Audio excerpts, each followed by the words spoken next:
ವೀಕ್ಷಕರೇ, ನಿಮಗೆ ಒಂದು ಮಾತು ಹೇಳಿದ್ದೆ, ಟಾರ್ಚ್ ಬೇರರನ್ನ ಪರಿಚಯ ಮಾಡ್ಕೊಡ್ತೀನಿ ಅಂತ ಹೇಳಿ. ಆ ಟಾರ್ಚ್ ಬೇರರ ಹೆಸರು GB Vinay Kumar, insight IAS ಅಕಾಡೆಮಿಯ ಸಂಸ್ಥಾಪಕರು, ಸ್ವಾಭಿಮಾನಿ ಬಳಗದ ಅಧ್ಯಕ್ಷರು ನಮ್ಮ ಜೊತೆಲಿದ್ದಾರೆ. ಸರ್ ನಮಸ್ತೆ, ಕಾರ್ಯಕ್ರಮಕ್ಕೆ ಸ್ವಾಗತ. ಥ್ಯಾಂಕ್ ಯು ಸರ್, ತುಂಬಾ ಖುಷಿ ಆಗ್ತಾ ಇದೆ ನಿಮ್ಮನ್ನ ಇಂಟರ್ವ್ಯೂ ಮಾಡ್ತಿರೋದಕ್ಕೆ. ಕಾರಣ ಏನು ಅಂತ ಹೇಳಿದ್ರೆ, ಒಬ್ಬ ಯಂಗ್ಸ್ಟರ್ ಬಂದಿದ್ದಾರೆ, ಹೊಸ ಭರವಸೆಯ ಬೆಳಕು ಅಂತ ಹೇಳಿ. ನಿಮ್ಮ ವಿಡಿಯೋಸನ್ನ ನಾನು ಈಗಾಗಲೇ ಒಂದಿಷ್ಟು ನೋಡಿದ್ದೀನಿ. ಆ ಕಾಮೆಂಟ್ಸ್ ಅಲ್ಲಿ ಎಲ್ಲರೂ ಕೂಡ ಕಾಮನ್ ಆಗಿದ್ದ ವರ್ಡ್ ಏನಂದ್ರೆ ಹೊಸ ಬೆಳಕು ಹೊಸ ಬೆಳಕು ಹೊಸ ಬೆಳಕು ಅಂತ ಬರ್ತಾ ಇದೆ. ಎಲ್ಲರಲ್ಲೂ ಕೂಡ ಹೊಸ ಬೆಳಕನ್ನ ಮೂಡಿಸ್ತಾ ಇದ್ದಾರೆ. ಏನ್ ಅನ್ಸ್ತಾ ಇದೆ? ಬೇರೆ ಕಡೆ ಹೋದಾಗ ಬೆಂಕಿ ಹತ್ತೋದಕ್ಕಿಂತ ದೀಪ ಹಚ್ಚಿ ಬರಬೇಕು ಅಂತಂದು ನಮ್ಮ concept. So we should be that light which lamps the other lights ಅಂತಂದು. ಸೊ ಅದೆಲ್ಲ ನಮ್ಮ ತಂದೆ ತಾಯಿ ಹೇಳ್ಕೊಟ್ಟಿದ್ದು ಬಿಗಿನಿಂಗಲ್ಲಿ.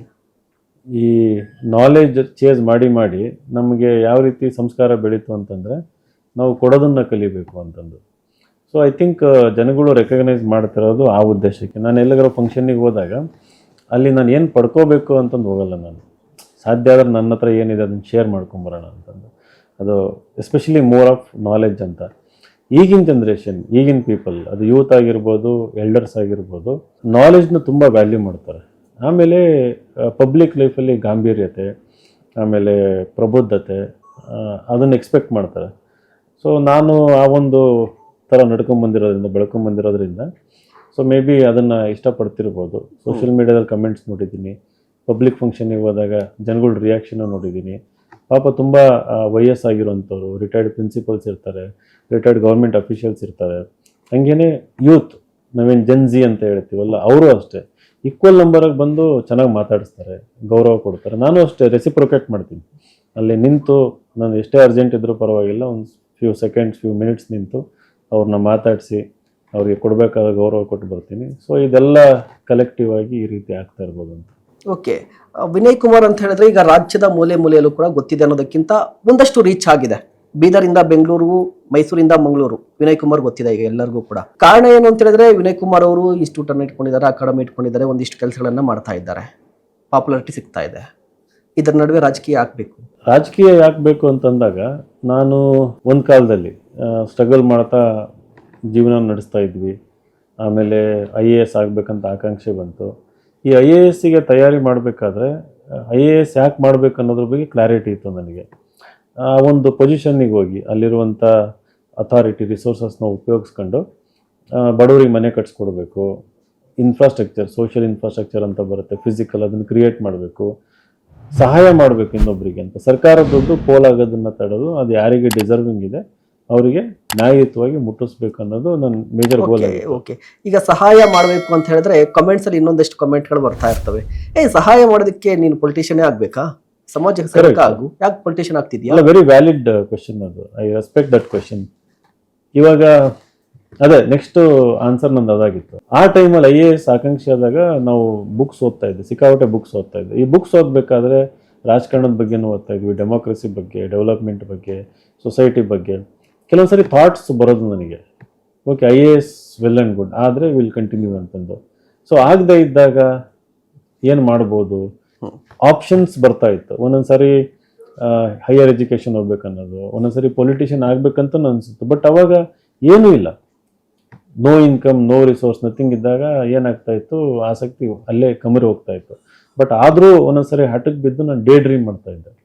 ಈಗ ಬರಾಕ್ ಒಬಾಮಾ ಸ್ಪೀಚ್ ಕೇಳಿಸ್ಕೊಂತ ಇದ್ದಾಗ ಅನ್ನಿಸ್ತಾ ಇತ್ತು, ಇವ್ರು ಹೆಂಗೆ ರೈಸ್ ಆದ್ರು, 0 ಇಂದ ಅಮೇರಿಕ ಪ್ರೆಸಿಡೆಂಟ್ ರೈಸ್ ಆದ್ರಲ್ಲ. ಆಮೇಲೆ ನೀವು Nelson Mandela biography, I think a path to freedom ಅಂತನೋ ಇದೆ. ಸೊ ಆ ಬುಕ್ಕನ್ನು ಓದ್ಬೇಕಾದ್ರೆ ಅನ್ನಿಸ್ತಾ ಇತ್ತು, ಇವರೆಲ್ಲ 0 ಇಂದ ಅಲ್ಲಿ ತನಕ. ಸೊ ಒಂದು ಬಹಳ ಕ್ಲಿಯರ್ ಆಗಿದ್ದೇನು ಅಂತಂದ್ರೆ, the greatest of the people, once upon A time they were all invisible, they were all very common. ಯಾರಿಗೂ ಏನು ಗೊತ್ತಿರಲಿಲ್ಲ ಅವ್ರ ಬಗ್ಗೆ, they were all very common. So but ನಾನು ಹಂಗೆ ಇತ್ಕೊಂಡು ಡೇ ಡ್ರೀಮ್ ಮಾಡ್ತಾ ಇದ್ದೆ, ಮುಂದೊಂದು ದಿನ ಹಿಂಗೆ ಆಗಬೇಕು, ಹಿಂಗೆ ಸ್ಪೀಚ್ ಕೊಡಬೇಕು ಪಾರ್ಲಿಮೆಂಟಲ್ಲಿ ಅಥವಾ ವಿಧಾನಸೌಧದಲ್ಲಿ ಸ್ಪೀಚ್ ಕೊಡಬೇಕು, day dream. It was like ನಾನು ಯಾವಾಗ 26-27 ವರ್ಷ ಇದ್ದಾಗ.